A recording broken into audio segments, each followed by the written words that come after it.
Good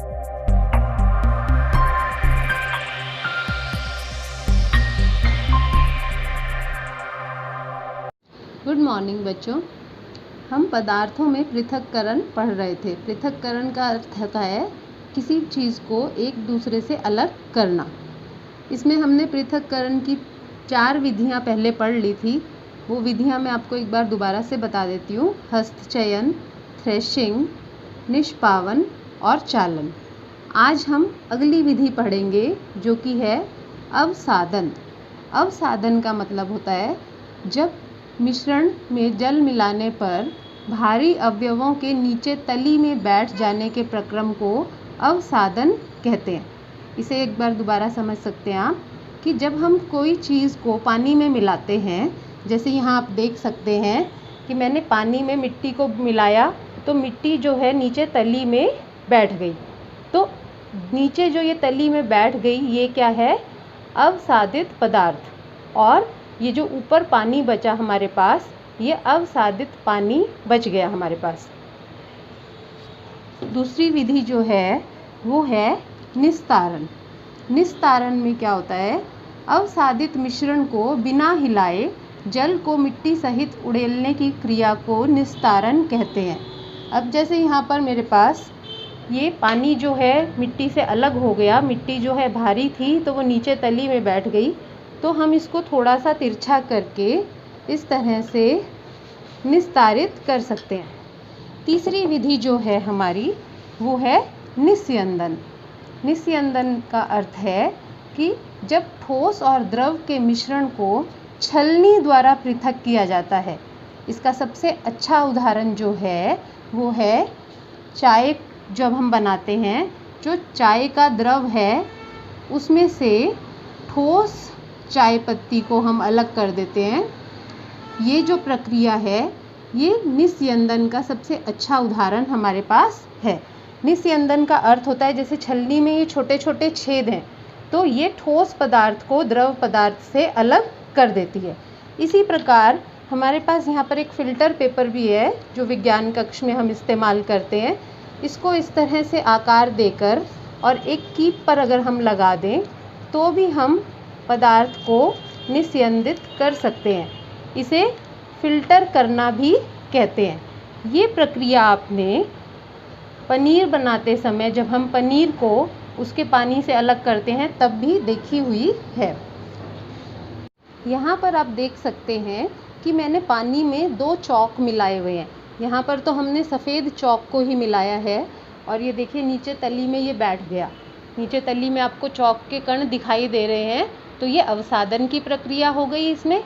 और यहाँ मैंने एक कीप में, ये कीप है मेरे पास, इसमें फ़िल्टर पेपर लगाया है और इस पानी को फ़िल्टर होने के लिए, ये जो रंगीन चॉक वाला पानी है इसको फ़िल्टर होने के लिए रख दिया था।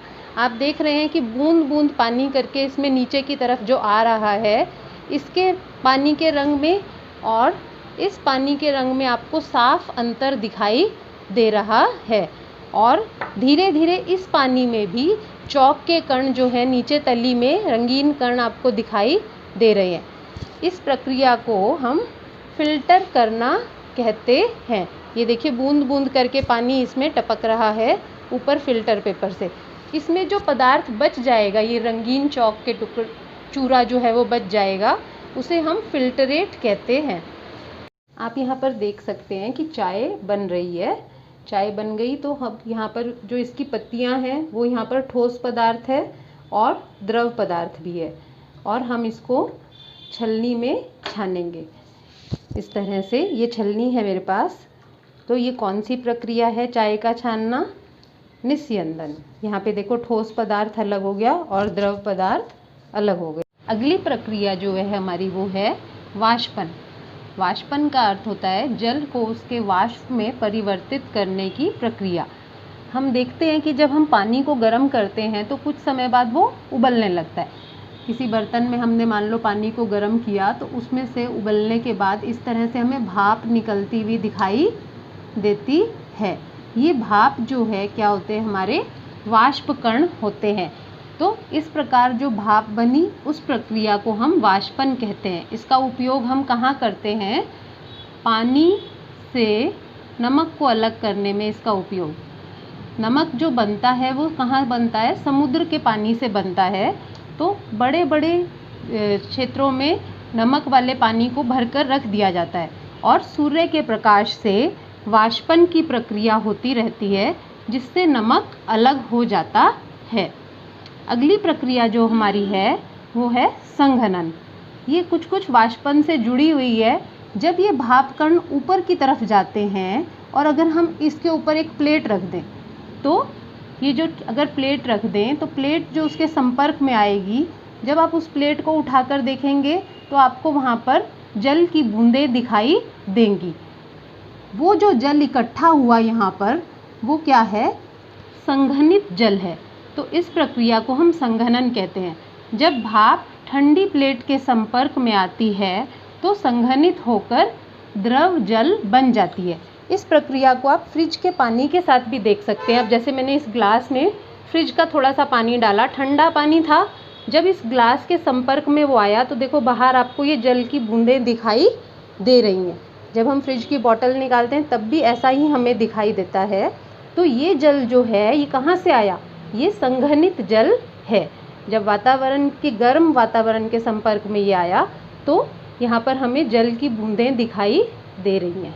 यहाँ मैंने बर्तन में कुछ मात्रा में पानी लिया है और हम यहाँ पर वाष्पन की प्रक्रिया देखते हैं। मैं यहाँ पे कुछ नमक डाल रही हूँ इसमें और इसको हम अच्छे से मिला देते हैं। आप देखेंगे कि पानी यहाँ पर उबलता हुआ आपको दिखाई दे रहा है और धीरे धीरे क्या होगा कि पानी इसमें से उड़ जाएगा। भाप बनकर जो भाप बन रही है उसे हम वाष्प कहते हैं। ठीक है, अगर वाष्प जो है वो ऊपर की तरफ जाएंगे, अगर हम यहाँ पर एक प्लेट से इसको ढक देते हैं कुछ समय के लिए, यहाँ पर आप इसको देख सकते हैं कि इसमें से धुआं निकल रहा है और इधर देखिए ये पानी के कण जो हैं इकट्ठे हो गए। ये देखिए टपकता हुआ आपको पानी भी दिखाई दे रहा है प्लेट पर। तो ये वाष्पन की प्रक्रिया है, इसमें से जो धुआं निकल रहा है और जो यहाँ पर जल के कण इकट्ठे हो गए इसे हम संघनन कहते हैं।